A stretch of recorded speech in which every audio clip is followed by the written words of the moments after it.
জুবিন গাৰ্গৰ মই আজি আৰু আপোনালোকক দুৰ্ঘটনা বুলি কোৱা নাই। জুবিন গাৰ্গৰ হত্যাকাণ্ডৰ চাৰ্জশিট আমি 17 ডিচেম্বৰৰ আগতে দিব লাগে।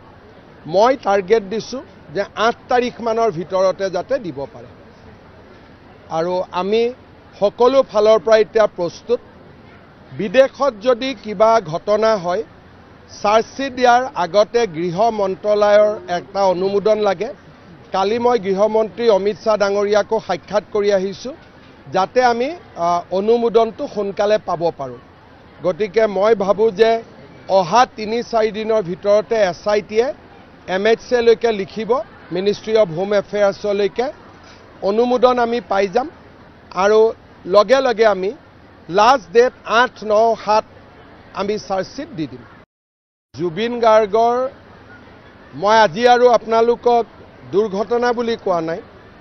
জুবিন গাৰ্গৰ হত্যাকাণ্ডৰ চাৰ্জশিট আমি 17 ডিচেম্বৰৰ আগতে দিব লাগে।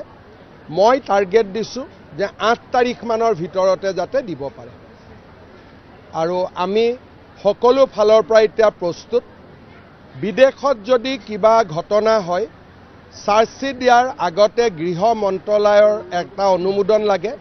কালি মই গৃহমন্ত্ৰী অমিত শ্বাহ ডাঙৰীয়াকো সাক্ষাৎ কৰি আহিছোঁ যাতে আমি অনুমোদনটো সোনকালে পাব পাৰোঁ। গতিকে মই ভাবোঁ যে অহা 3-4 দিনৰ ভিতৰতে SITয়ে MHCলৈকে লিখিব, মিনিষ্ট্ৰী অফ হোম এফেয়াৰ্ছলৈকে অনুমোদন আমি পাই যাম আৰু লগে লগে আমি লাষ্ট ডেট 8-9-7 আমি চাৰ্জশিট দি দিম।